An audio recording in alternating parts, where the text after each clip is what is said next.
जमीयतुल उलमा हिंद कर्नाटक के सदर मौलाना इफ्तिखार अहमद कासमी हर रोज एहतजाजों में हिस्सा ले रहे हैं। बेंगलुरु के जयनगर में हुए एहतजाजी मुजाहरे में मौलाना इफ्तिखार अहमद कासमी ने भी खिताब किया। इस मौके पर हमारे साथी रऊफ अहमद हलूर ने मौलाना से खास बातचीत की। एक महीने से ज़ायद का अरसा बीत चुका है। बेंगलुरु में शिद्दत के साथ एहतजाजी मुजाहरे हो रहे हैं। शहर के मुख्तलिफ इलाकों में एहतजाज हो रहे हैं। आज हम जयनगर में मौजूद हैं। यहाँ पर एहतजाजी मुजाहरा हम भारत के लोग तंजीम की जानिब से मुनक़्क़िद किया गया है। मौलाना इफ्तिखार अहमद कासमी जमीयत उलमा हिंद के रियासती सदर मौजूद हैं। फरमाइए मौलाना, एहतजाज किस रुख में जा रहे हैं? अल्हम्दुलिल्लाह दिन ब दिन जो है ये एहतजाजात बढ़ रहे हैं। समाज के मुख्तलिफ तबकात के लोग मैदान में आने लगे और हुकूमत ये सुन ले कि ये कानून वो क्या करेगी ये बाद में देखेंगे, लेकिन हम लोग कामयाब इस माना कर रहे हैं कि रोज़ाना हम अफराद के एतबार से, इजलास के एतबार से, प्रोटेस्ट के एतबार से हम बढ़ रहे हैं। ये हमें दबाने में नाकाम है और हम कामयाब हैं। अभी आप कह रहे हैं कि आपको कामयाबी मिल रही है, लेकिन यहाँ पर हुकूमत कह रही है कि वो इस पर गौर नहीं करेगी, इससे पीछे नहीं हटेगी। असल में आदमी को जो है अपनी बात रखना ही चाहिए, वो रख रहे हैं, लेकिन अंदर से वो खोखले होते जा रहे हैं, बौखलाहट का शिकार है और अपनी बौखलाहट में वो मुख्तलिफ किस्म की बयानबाजी और मुख्तलिफ किस्म के काम करते चले जा रहे हैं। और ये जो हिंदुस्तान की मुख्तलिफ कम्युनिटीज़, मुख्तलिफ तहजीब वालों का एक हो जाना, ये अपने आप में बड़ी कामयाबी है। देखते हैं कि इस दौरान जो है वज़ीर आज़म मोदी हों, अमित शाह हो, उन्होंने कर्नाटक का भी दौरा किया। इस सिलसिले में बात भी रखी और उन्होंने ये भी बात कही कि सीएए की मुखालिफत करने वाले दलित विरोधी हैं, दलितों के खिलाफ हैं।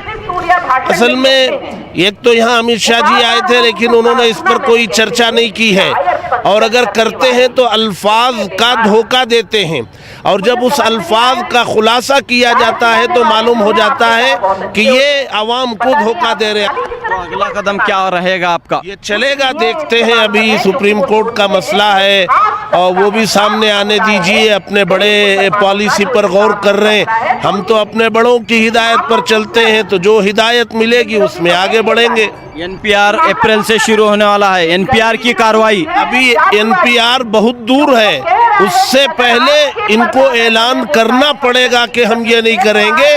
वही सेंसस ले आएंगे जो पहले से चल रहा था। सेंसस के नाम पर एनपीआर ये कबूल नहीं किया जाएगा। बहुत शुक्रिया। तो ये थे मौलाना इफ्तिखार अहमद कासमी साहब, जो जमीयत उलमा हिंद के रियासती सदर हैं, और इनका यही कहना है कि एहतजाज का सिलसिला जारी रखेंगे, एहतजाज से पीछे नहीं हटेंगे, और जब तक ये हुकूमत इस कानून को वापस नहीं लेती। कैमरामैन महेश के साथ रऊफ अहमद, न्यूज़ 18 उर्दू, बेंगलुरु। और मुल्क के दीगर शहरों की तरह बेंगलुरु में भी शहरियत कानून के खिलाफ एहतजाजी मुजाहरे जारी हैं। शहर के जयनगर असेंबली हल्के में हम भारत के लोग तंजीम ने बड़े पैमाने पर एहतजाजी जलसा मुनक़्क़िद किया। मकामी रुकन असेंबली सुमैया रेड्डी, समाजी कारकुन कविता कृष्णन और दीगर ने इस जलसे से खिताब किया।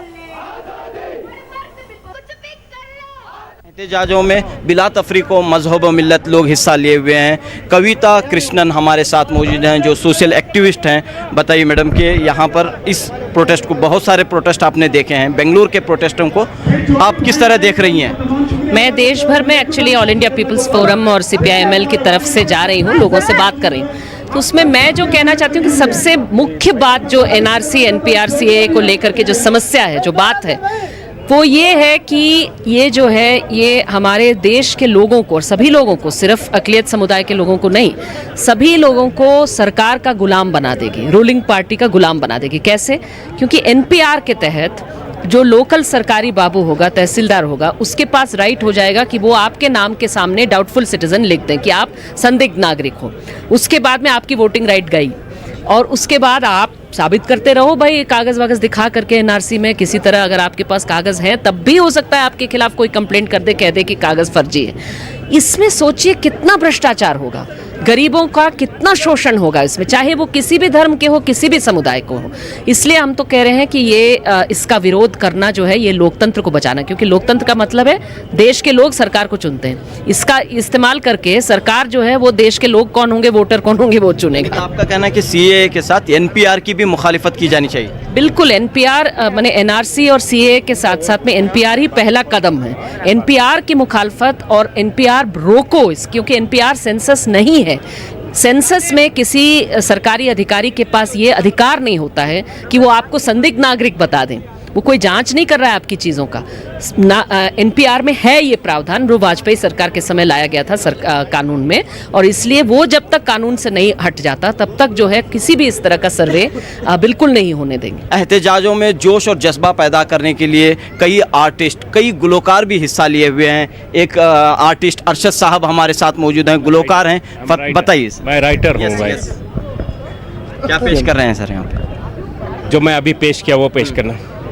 छोड़ो कल की बातें, कल की बात पुरानी, नए दौर में लिखेंगे मिलकर नई कहानी।